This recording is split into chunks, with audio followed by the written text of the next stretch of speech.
여러분들이 자산 관리할 때 가장 중요한 것을 팁을 드린다면은 그 팁을 드리는 것이 팁입니다.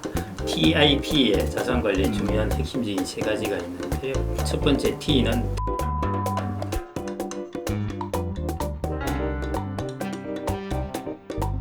지금 당장의 얘기도 중요하지만 향후 어떻게 될 것인가 이 부분도 중요하기 때문에 앞으로 10년 후 미국과 중국의 투자 지형은 어떨 것 같습니다.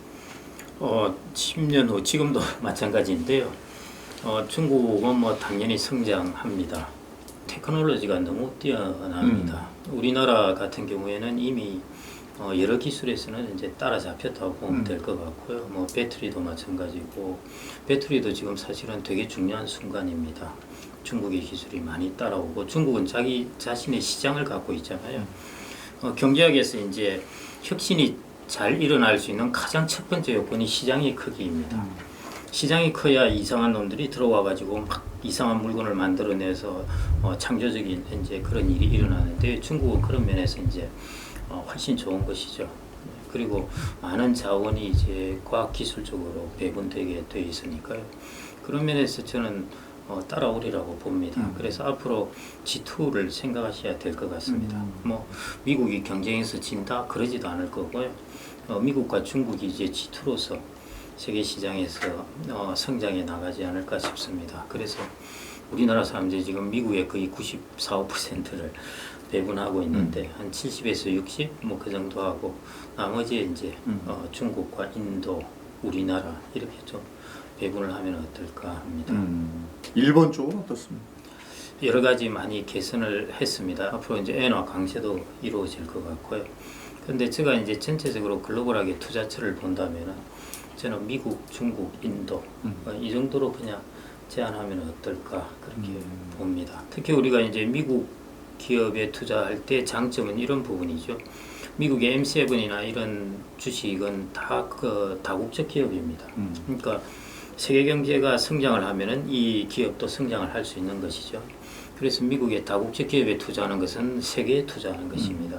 그다음에 미국이 중국과 인도와 다른 이제 중요한 장점 중에 하나는 자본시장의 인프라가 좋다는 것입니다. 제도가 이제 아주 잘 갖춰져 있다는 것이죠.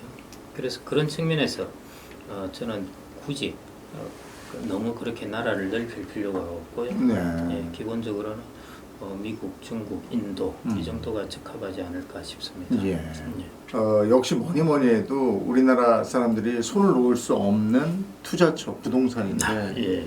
이 부동산은 어떻습니까? 계속 해도 괜찮은 건지. 어떠실 것 같습니까? 그 수익형 부동산 뭐 상가라든지 뭐 꼬마 빌딩 이런 얘기도 하는데 그거 공실률이 높고 그냥 먼저 걱정이 되니까 못 하겠는데 어떻습니까? 예, 너무 정확하게 잘 말씀을 해주셨고요.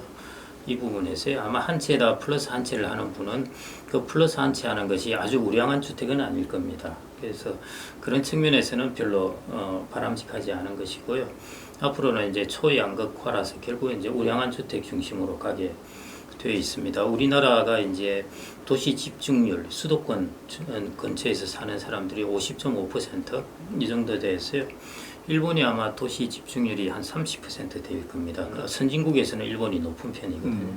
우리나라는 압도적으로 높습니다. 그런 면에서 이제 부동산에도 그런 초양극화 현상은 계속 지속될 것 같고요. 그래서 이제 그런 주택 플러스 원이 아니면은 이제 상가나 오피스텔이나 꼬마 빌딩 하는데요.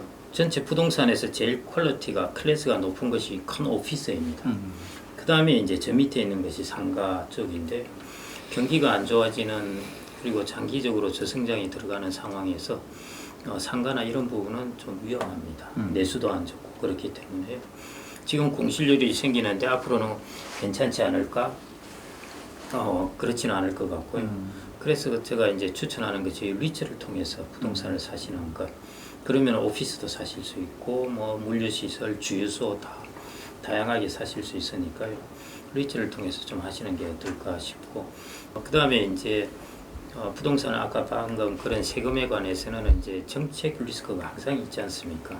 그래서 그런 면에서는 조금 조심해야 되지 않을까 싶습니다. 윤석열 정권 들어섰을 때 처음에 2주택 정도까지는 봐주는 줄 알고 그때 1주택이 있는데 괜찮을 것 같아서 2주택 사신 분들은 지금 세금 걱정 때문에 굉장히 고민하시더라고요.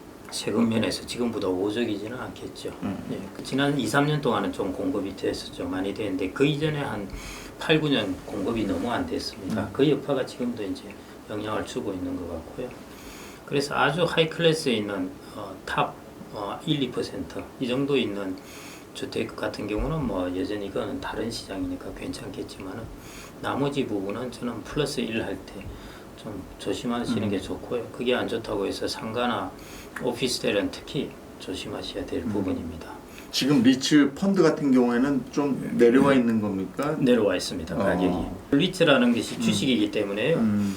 미국이나 우리나라도 마찬가지인데 주식에 여러 섹터가 있는데 그 중에도 한 섹터가 리츠입니다. 그래서 우리나라 전체 주식 시장이 있는데 그 중에 한 24개 정도 종목이 되어 있는 하나의 섹터가 리츠 부분이다. 이렇게 생각하시면 되겠습니다. 요즘처럼 여러 가지로 불투명한 시기에 투자를 지속적으로 해야 되는가, 아니면 이런 때는 좀 쉬었다 가는 게 맞는가, 어떤 선택이 옳을까요?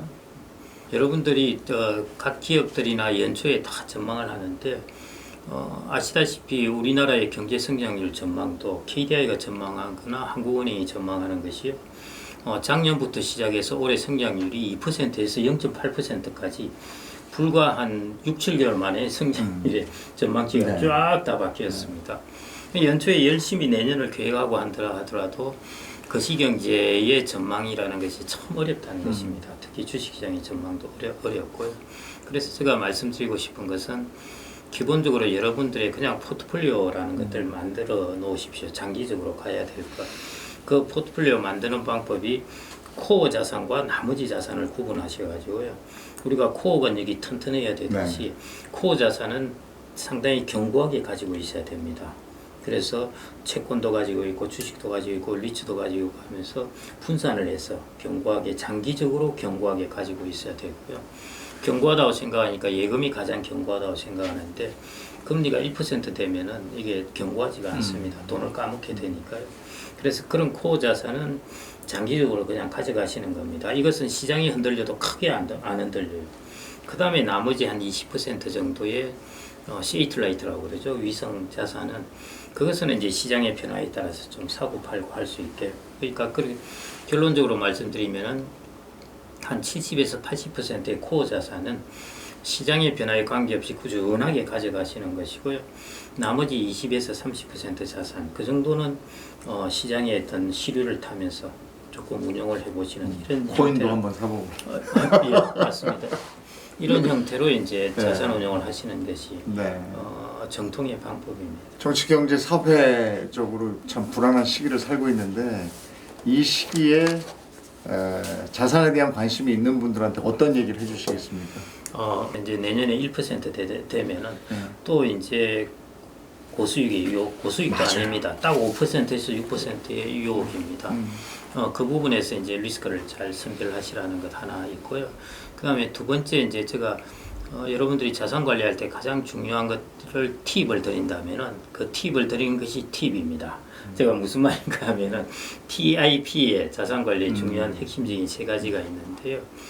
첫 번째 T는 텍스 이피션트입니다. 일단 세금이 가장 효율적인 계좌에 돈을 넣으라는 것입니다. 그게 IRP, 연금저축, ISA입니다. 이거 훨씬 유리해요. 그래서 T, 텍스 이피션트. 그 다음에 I가 인컴이 나오는 것입니다. 배당이라든지 이런 것들이 나올 수 있는 자산. 특히 50대 이상은 철저하게 인컴이 나와줘야 되고 개인들이 투자할 때도 이런 인컴이 있는 자산을 해야 됩니다. 그 다음에 세 번째가 물가, 프라이스입니다. 여러분들의 자산이 물가 이상은 자산 가치가 올라가야 됩니다. 그런 면에서 본다면 예금은 단기적으로는 견고한 자산인데요. 시간이 지나면 견고하지 않습니다. 물가 이상 못 올라가기 때문에요. 그래서 이 세 가지 조건을 만족하는 자산을 갖는 것, TIP. 팁을 드리면은 팁입니다. 그걸 좀 50대 이상 자산 관리할 때는 꼭 좀 염두에 두셨으면 좋겠습니다. 알겠습니다. 오늘 미래에셋 김경록 고문님과 경제 전반에 대한 얘기를 나눠봤습니다. 도움 말씀 고맙습니다. 예, 감사합니다.